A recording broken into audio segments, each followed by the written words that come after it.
예, 대표적인 후진국병 가운데 하나죠. 결핵이 노량진 학원가에서 발생해서 보건당국에 비상이 걸렸습니다. 앞서서 리포트를 통해서 보셨는데요.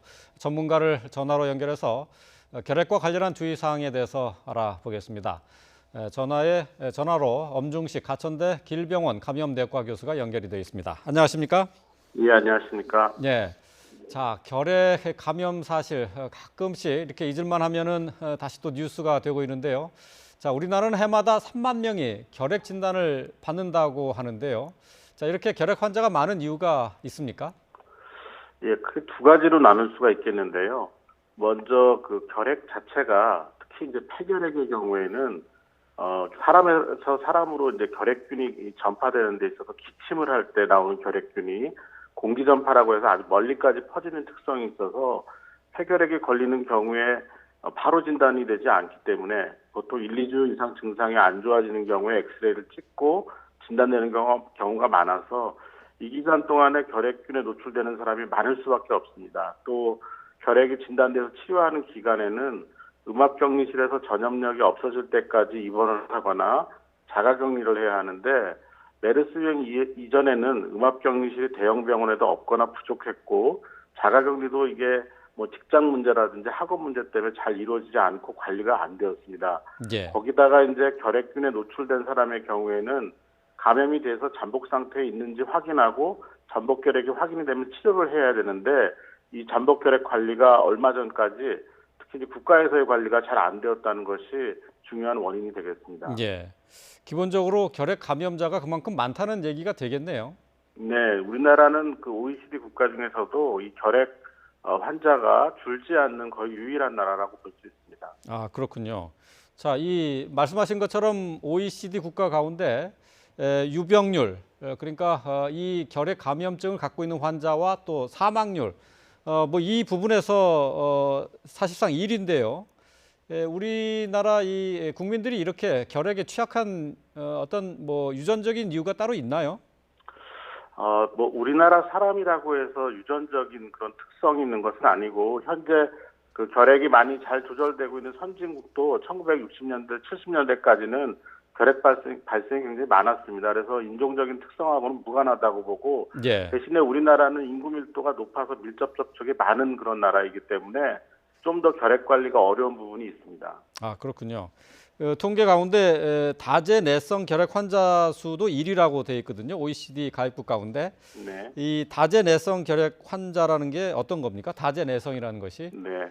그 결핵 치료를 하려면 한 3가지에서 4가지 약을 동시에 복용을 해야 되고 예. 이런 결핵에 효과가 있는 약은 한 10가지 정도밖에 안 되는데 이런 결핵약 여러 가지의 내성을 갖게 되는 결핵균을 다제내성 결핵균이라고 합니다. 아, 그렇군요. 예. 자, 특히 우리나라 사람들 가운데 결핵에 걸릴 위험이 높은 군에 있는 사람들이 따로 있을까요?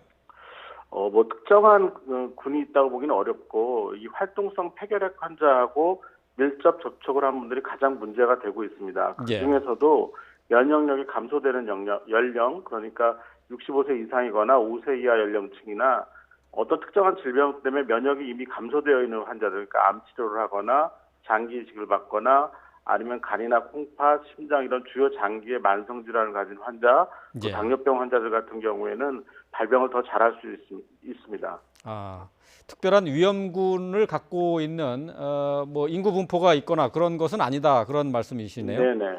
예. 그런데 이 증상이 감기하고 좀 비슷하죠? 네네. 이게 결핵인지 아니면 그냥 일반적인 감기인지 구분하는 방법이 있을까요?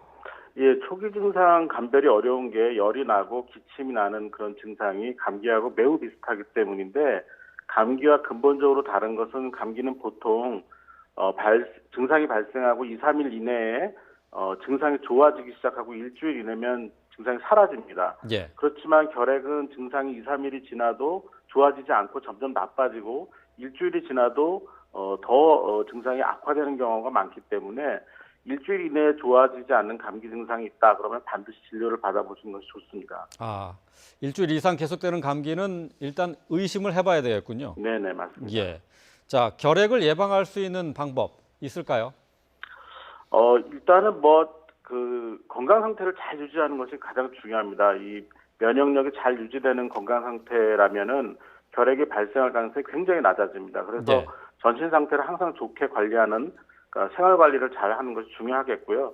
그다음 이제 다른 사람한테 이런 질병이 전파되는 걸 막기 위해서 기침과 같은 호흡기 증상이 있는 경우에는 마스크를 착용하거나 마스크 착용을 못한 경우에는 손수건이나 휴지로 입을 가리고 기침을 하거나 안 되면 그것도 안 되면 이제 옷소매로 입을 가리는 기침 예절을 잘 지키는 것이 가장 중요합니다. 예. 면역력을 유지하기 위해서 생활 관리를 잘하는 것이 뭐 중요하다라고 말씀하셨는데 네. 일반적인 생활 속에서 실천할 수 있는 방법이 되기에는 조금 그러니까 이제 잘 자고 잘 먹고 무리하지 말아야 된다는 그런 얘기가 되나요? 예, 뭐 너무 원론적인 얘기 같지만 피로가 누적이 되면 안 됩니다. 그러니까 우리가 어떤 뭐 정신적 또는 신체적인 스트레스가 쌓였을 때 그거를 충분히 해소할 수 있는 바로바로 해소할 수 있는 그런 생활 패턴을 가져야 되겠고 예. 이런 것들이 누적이 되면 결국은 전신 상태가 나빠지게 되고 면역력도 떨어지기 때문에 뭐 이런 부분에 대한 관리를 잘 하는 것이 중요합니다. 예. 혹시 이제 이게 폐 질환이기 때문에 흡연과도 관계 있을까 싶은데 어떻습니까? 흡연 자체가 결핵 발생을 더 증가시킨다는 그런 근거는 없습니다. 그렇지만 결핵 환자가 흡연을 계속 유지하는 경우 또 오랫동안 흡연을 한 분들은 폐 상태 자체가 나빠지기 때문에 결핵에 의한 그 악화와 이게 중복이 되면서 폐의 기능이 현저히 떨어질 수가 있습니다. 그러니까 금연은 굉장히 기본적인 사안이 되겠죠. 예, 그렇군요. 예, 말씀 잘 들었습니다. 네, 감사합니다. 엄중식 가천대 길병원 감염내과 교수였습니다. 감사합니다. 감사합니다.